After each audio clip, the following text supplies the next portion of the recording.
बिस्मिल्लाहिर्रहमानिर्रहीम। PMM पाकिस्तान मुहब्बे वतन movement और मुहब्बे वतन चैनल की जानिब से तमाम देखने वालों को अस्सलाम वालेकुम। नाज़रीन, पाकिस्तान तहरीक इंसाफ के एक अहम रुकन साबिक़ सेक्रेटरी जनरल जहांगीर खान तरीन, जो आजकल मीडिया की जीनत बने हुए हैं, अपने हमायतियों के साथ खुलकर वो ये पैगाम दे रहे हैं कि वो दोस्त हैं, उनको दुश्मन क्यों बनाया जा रहा है। देखा जाए तो ये पैगाम ज़ाती दोस्ती के हवाले से है, पर्सनल फ्रेंडशिप जिसे हम कहते हैं, या नज़रियाती जो आइडियोलॉजी होती है।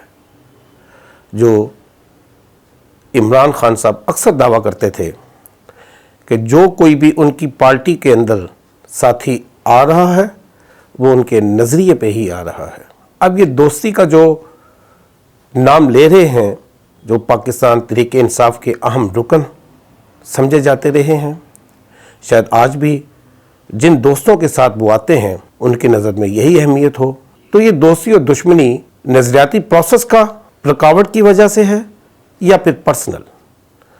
क्योंकि अगर नज़रियाती पहलू को देखा जाए, जिसका इमरान खान साहब नाम लेते थे कि उनकी जंग करप्शन के ख़िलाफ़ है, फिर तो जहांगीर खान तरीन को उनका साथ देना चाहिए।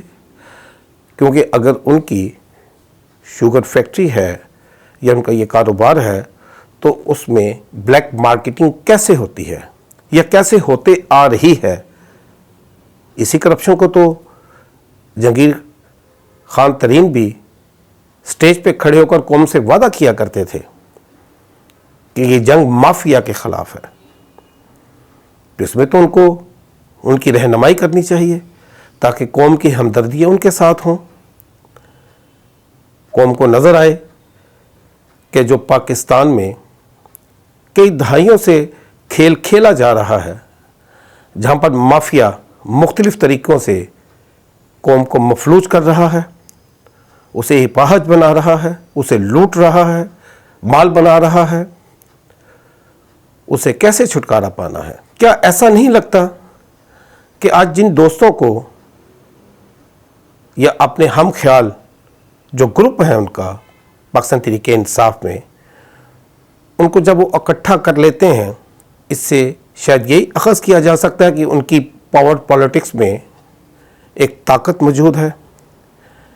क्या यूँ ऐसे महसूस नहीं होता कि अवाम चंद लोगों के हाथों में असीर हो चुकी है? क्योंकि सियासी जमातों में मौजूद वो अफराद जिनके मफादात होते हैं, वो टिकटें अपने मनपसंद अफराद को देते हैं, उनको मुंतखब कराते हैं, फिर मौका आने पर उनको अपनी ताकत के लिए शो भी करते हैं। बहर कैफ ये भी सिलसिला जारी है। इसके लिए आने वाले वक्तों में देखेंगे कि क्या होता है। अब बात कर लें पाकिस्तान तहरीक इंसाफ के जो चेयरमैन हैं, उनको ये ज़रूर सोच लेना चाहिए कि उधार लिए हुए जो हौसले होते हैं उनको एक दिन सूद के साथ वापस करना पड़ता है। क्या इस पार्लियामेंट में इमरान खान की एक ऐसी अक्सरियत जो उनके नज़रियात पे डटी हो, जो उनके नज़रिए की हामी हो, जो उनकी आइडियोलॉजी को मानती हो, वो मौजूद है? क्योंकि ये तो भी एक केस आया है जिसे हम चीनी माफिया के नाम से जानते हैं। कल को हो सकता है जो सोसाइटीज़ में बेज़ाब्तियाँ हुई हैं, सरकारी ज़मीनों पे कब्ज़े बनाकर उनको अपना हिस्सा बनाया गया है। इसके अलावा भी और बहुत सारे स्कैंडल्स हैं जिसमें LPG माफिया हो सकता है, पेट्रोल माफिया हो सकता है। क्या आहिस्ता आहिस्ता जब वो भी मंजर आम पे आएंगे तो यकीनन उनकी भी इन्वेस्टिगेशन तो होगी?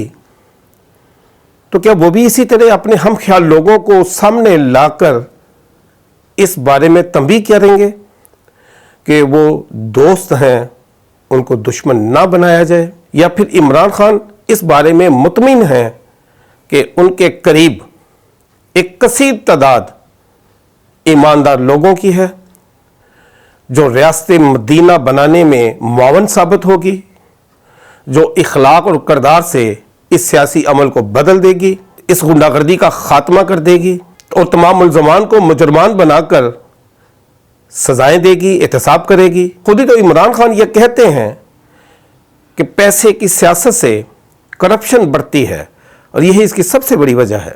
तो 2018 में जिन जिन को उन्होंने टिकट दी है उस पर उनको नज़रसानी ज़रूर करनी चाहिए।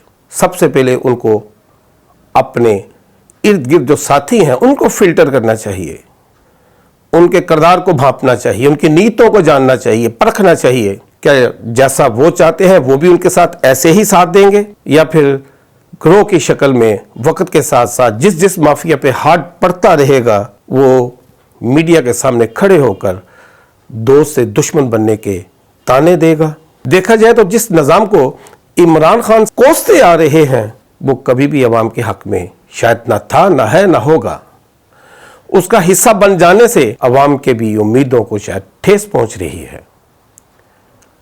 लिहाजा फैसला तो ये पाकिस्तान तहरीक इंसाफ के चेयरमैन का है कि वो उस नज़रिए की पासदारी के हवाले से क्या करते हैं जिसको वो कौम के सामने बयान करते हैं कि वो इस रियासत को इस्लामी उसूलों पे बनाएंगे। इसके लिए इब्तिदा तो उनके साथियों से ही शुरू होनी है, वही तो रोल मॉडल बनेंगे तो कौम को यकीन आएगा। तो इस पार्लियामेंट में एक कसीर तादाद हम फिर दोहराते हैं, उम्मीद करते हैं कि शायद एक कसीर तादाद पाकिस्तान तहरीक इंसाफ में मौजूद हो जो इखलाक और किरदार के म्यार पे पूरी उतरती हो। हाँ, ये भी ज़रूर देखना चाहिए कि नौशहरा का इलेक्शन हो या डस्का का, कुछ ऐसे लोग तो नहीं जो उनकी जमात के अंदर रहकर कुछ ऐसे साजिशें कर रहे हैं कि वो रहें तो तहरीक इंसाफ का हिस्सा लेकिन दूसरे माफिया के साथ मिलकर किसी न किसी तरीके से ये बताना चाहते हों कि इस सिस्टम में उनके हाथ कितने मजबूत हैं। अपना बहुत सारा ख्याल रखिएगा, हमें इजाज़त दीजिएगा। व आखिर दुआना अनिल हम्दुलिल्लाहि रब्बिल आलमीन।